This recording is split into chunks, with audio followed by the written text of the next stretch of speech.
नमस्कार। आज हम वॉरेन हेस्टिंग्स का सांड उदय प्रकाश जी की कहानी की समीक्षा करेंगे। चर्चित कथाकार, कवि और पत्रकार उदय प्रकाश जी का जन्म 1952 जनवरी में मध्य प्रदेश के शहडोल जिले के सीतापुर गांव में हुआ। आपकी पाल गोमरा का स्कूटर, मोहनदास, तिरछी पीली छतरी वाली लड़की, वॉरेन हेस्टिंग का सांड आदि चर्चित कहानियाँ रही हैं। कवि ने कहा आपका प्रसिद्ध कविता संग्रह रहा है और आपकी जो कृतियाँ हैं वो अंग्रेजी, जर्मन, जापानी, रूसी, कई विदेशी भाषाओं में उनका अनुवाद भी हुआ है और स्वयं भी आप अच्छे अनुवादक रहे हैं। 2010 के साहित्य अकादमी पुरस्कार से आपको सम्मानित किया गया और आपकी जो सुप्रसिद्ध राजस्थानी कथाकार विजयदान देथा की कहानियों पर भी एक चर्चित लघु फिल्म प्रसार भारती के लिए निर्देशित और निर्मित हुई हैं। वॉरेन हेस्टिंग का सांड कहानी की अगर हम बात करते हैं तो ये कहानी एक रूपक कथा है जिसमें इतिहास का ऐसा मिश्रण है जिसमें कि हम समकालीन समस्याओं को पूरी यथार्थता के साथ इसमें देखते हैं।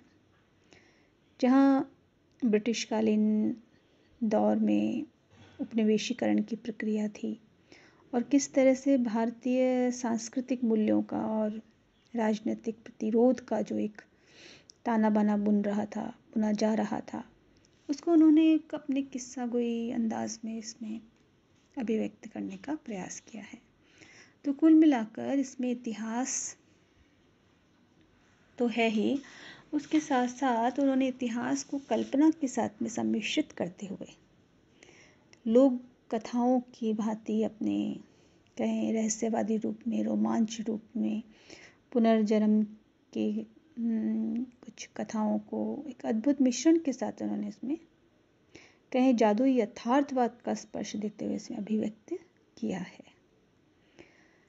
वॉरेन हेस्टिंग के प्रसंग के माध्यम से उन्होंने आज की जो परिस्थितियां हैं, स्वाधीनता से संबंधित जो चिंताएं रही, आर्थिक विपन्नता या कहें संदेह, जाति भेद, उन सब का मनोविश्लेषणात्मक अध्ययन कर इसमें प्रस्तुति की है। उन्होंने समाज के कटु यथार्थ को और जो कहें कि उस समाज में जो उसके अंतर व्यवस्था में जो अन्यायपूर्ण और जो अमानवीय व्यवहार हो रहा था उसको पूरी मार्मिकता से अभिव्यक्त किया है। अब हम इस कहानी में, वॉरेन हेस्टिंग का सांड कहानी में जब बात करें कथा तत्वों के आधार पर समीक्षा की तो सर्वप्रथम कथा वस्तु आती है। उदय प्रकाश जी का मानना है कि इस कहानी में उन्होंने स्वाभाविक रूप में अपनी कथा को प्रस्तुत किया है ताकि वो पाठकों की हृदय में गहरा प्रभाव छोड़े, उन्हें अपने बीच होने का एहसास करवाए। इसका कथानक 18वीं सदी का कथानक है जिसमें ब्रिटिश राज व्यवस्था थी और जो प्रथम गवर्नर जनरल रहे वॉरेन हेस्टिंग के जीवन में जो भारतीय दर्शन, भारतीय कलाओं, प्रकृति, इन सब के प्रति जो जिज्ञासा भाव था उसी से इसका प्रारंभ हुआ है। और ये जो वॉरेन हेस्टिंग के हृदय में जो जिज्ञासा और जो ज्ञान का स्रोत है वो बुंतू पात्र है वो बनता है। वॉरेन हेस्टिंग जो है वो भारतीय संस्कृति, प्रकृति के प्रति एक ऐसे आकर्षण से बंधे इस विचित्र भारतीय देश में अपने उपनिवेश स्थापना के लिए एक ताना बुनने लगते हैं और इसके लिए उनके लिए भारतीय जो सामंती व्यवस्था है, उच्च वर्ग है, जो अंग्रेजों के साथ अपने ही देश को लूटने की मंशा रखे हुए थे, जो अपने ज़मीर तक मारने को, किसी भी हद तक गिरने को तैयार थे। एक तरफ उनको ये रूप दिख रहा था, यथार्थ रूप दिख रहा था, तो दूसरी ओर हेस्टिंग को वो रूप दिख रहा था जिसमें भारतीय अध्यात्म, कृष्ण की भक्ति, प्रेम, जयदेव की पद, जो उनके भीतर कहीं उन्हें संवेदनशील बना रहे थे। और उसी प्रेम और संवेदनशीलता में चोखी जो पात्र है वो उन्हें राधा का रूप दिखाई देती है और उसे राधा ही मानकर उसके प्रेम में वो अनुरक्त होते जाते हैं। और जब चोखी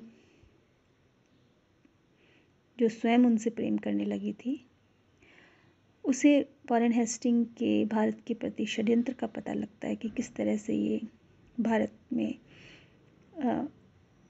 शोषण कर रहे हैं, उपनिवेशी सिर्फ मात्र उपनिवेश का एक आधार मात्र मान रहे हैं।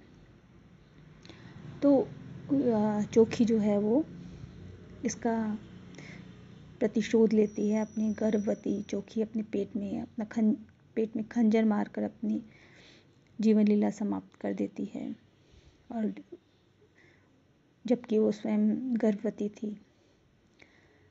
वही इंग्लैंड से आई वॉरेन हेस्टिंग की पत्नी,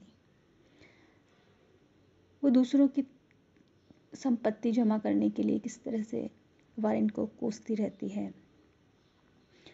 हालांकि वो स्वयं रिश्वतखोरी, भ्रष्टाचार और इस सब में लिप्त हो जाता है। इसकी वॉरेन हेस्टिंग की प्रवृत्ति है वो एक रिश्वतखोरी और भ्रष्टाचारी के रूप में दिखाई देती है। जहाँ हमें इसके चरित्र में जहाँ एक और ये रूप दिखता है, तो वहीं दूसरी ओर अरबी, फारसी, बंगला सीखने का, गीता पुराण का अनुवाद करवाने का उसका दोहरा चरित्र हमें दिखाई देता है। वॉरेन हेस्टिंग गाय बैलों के स्वभाव को देखकर चकित होता है और उसका यही मोह है। जब वो इंग्लैंड वापस लौटता है तो अपने साथ में 5 ब्राह्मणी गायें और सांड साथ ले जाता है। जो सांड है वो टर्नर सांड, जो टर्नर द्वारा भेंट किया हुआ जो सांड है वो जहाज में लदवा कर साथ ले जाता है। और परदेश में गायों का मूक प्रतिरोध हमें दिखाई देता है, और इसी प्रतिरोध में एक एक कर 4 गायों का मरना और 5वीं गाय और सांड का पारस्परिक प्रेम दिखाई देता है। संगनी गाय की मृत्यु से सांड है वो विचलित हो जाता है और एक हिंसक विद्रोह के रूप में वो उजागर होता है। वो विद्रोह जिन्हें मिथकों, लोक कथाओं के साथ किस तरह सामयिक परिवेश और का यथार्थ चित्रण किया है। कथा में सांड उस भारतीयता का प्रतीक के रूप में उपस्थित होता है जो यह यथार्थवादी स्पर्श देता है कि सांड अभी मरा नहीं है। साथ ही हमें इसमें भारतीय संस्कृति की गौरव में जो पक्ष हैं वो भी साथ साथ में उभरते चलते हैं। उन अभिव्यक्ति में जहाँ एक और भारतीय संस्कृति, मूल्यों, अध्यात्म की चर्चा होती चलती है, भारतीय संस्कृति के उन गौरवमय पक्षों को उभारते हुए जो नव उपनिवेशी युग में किस तरह से युवाओं को नई गुलामी से दो चार करवाने का प्रयत्न किया है, उसमें उदय प्रकाश जी है वो अपनी कथानक में अपने इस कथानक को यथार्थवादी स्पर्श देते हुए इसे जोड़ते हैं और इससे एक समाधान भी नहीं कहें, इसे एक जागरूक, एक झकझोरने वाला युवा वर्ग को या समाज के इस आधुनिक वर्ग को झकझोरने वाला भाव वो लेकर चलते हैं। तो इस तरह से ये कथा वस्तु है वो अभिव्यक्त हुई है। दूसरा कथा तत्व आता है चरित्र चित्रण। तो कहानी में चरित्र चित्रण है वो वर्णनात्मक रूप में अभिव्यक्त होता है। तो कभी नाटकीय रूप में पात्रों के व्यवहार संवाद द्वारा चरित्र स्वयं अभिव्यक्त होते चलते हैं। कथ्य और पाठक और कहानीकार तीनों आमने सामने आकर एक दूसरे को प्रभावित करते हैं।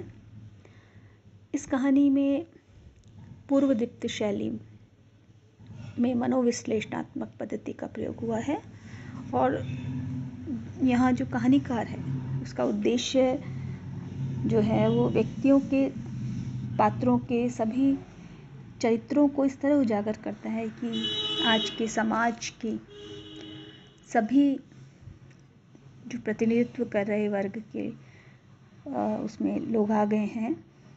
स्वयं वॉरेन हेस्टिंग मुख्य पात्र के रूप में है, बुंतू है, चोखी है, मोहिनी पात्र है वो है।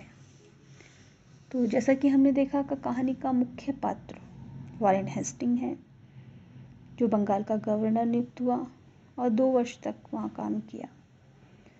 और जब वो भारत पहुँचा तो यहाँ की संस्कृति को, भारतीय संस्कृति को देखकर वो प्रभावित हुआ था और किस तरह से उसने यहाँ की भाषाएं बांग्ला फारसी बोलना सीखना शुरू किया था और किस तरह भारतीय अध्यात्म संस्कृति से प्रभावित होकर कृष्ण भक्ति में लीन होने लगा।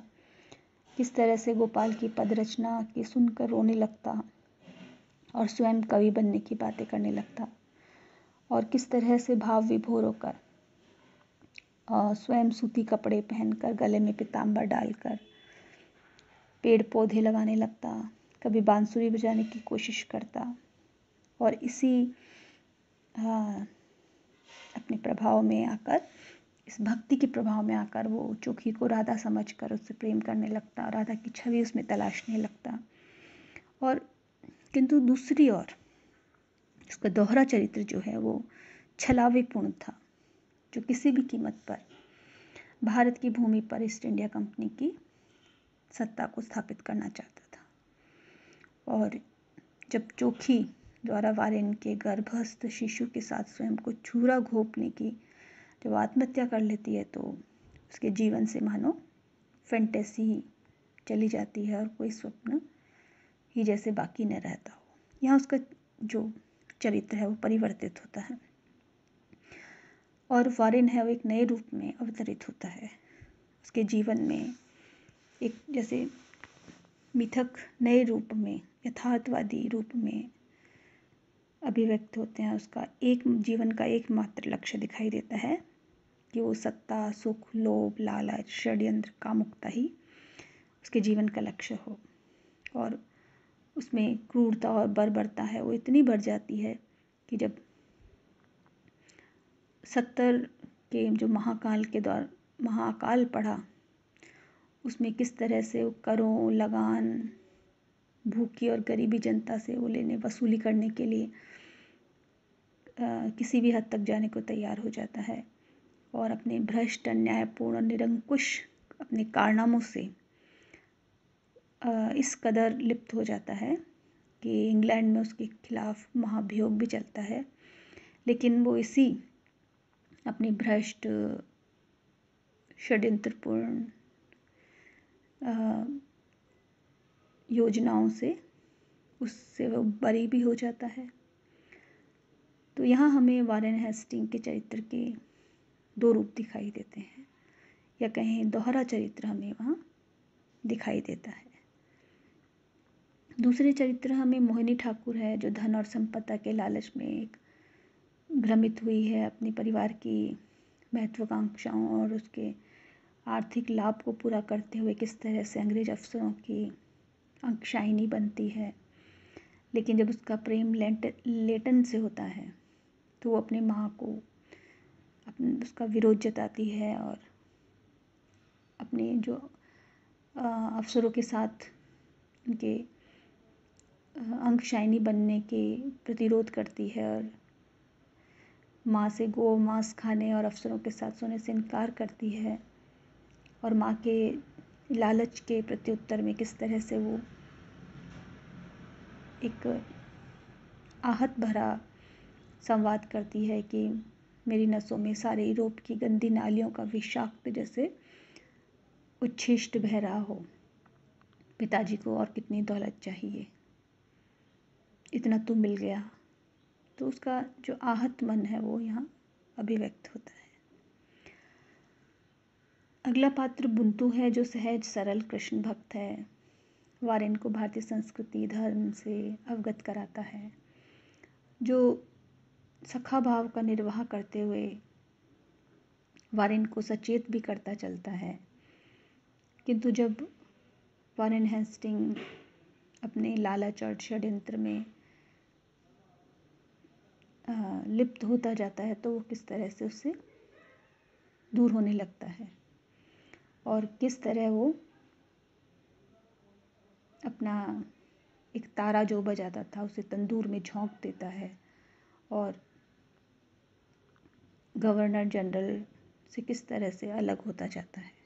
तो यहाँ उसका सहज और सरल चरित्र उभर का आता है, जिसमें सखा भाव का निर्वाह भी है और अपने देशभक्ति का रूप भी दिखाई देता है।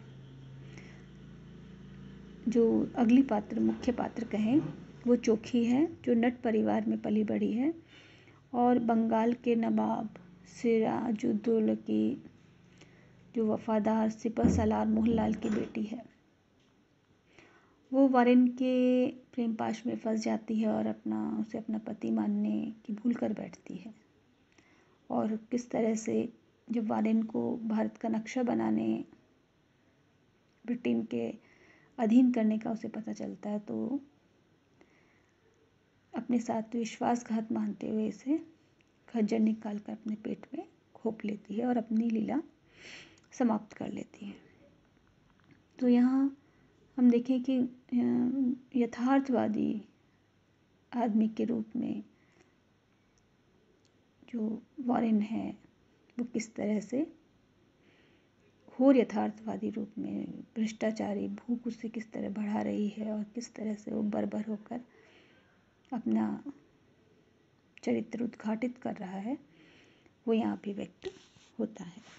तो ये प्रमुख पात्र के रूप प्रमुख चरित्रों के रूप में पात्रों के रूप में यहाँ अभिव्यक्त हुए हैं।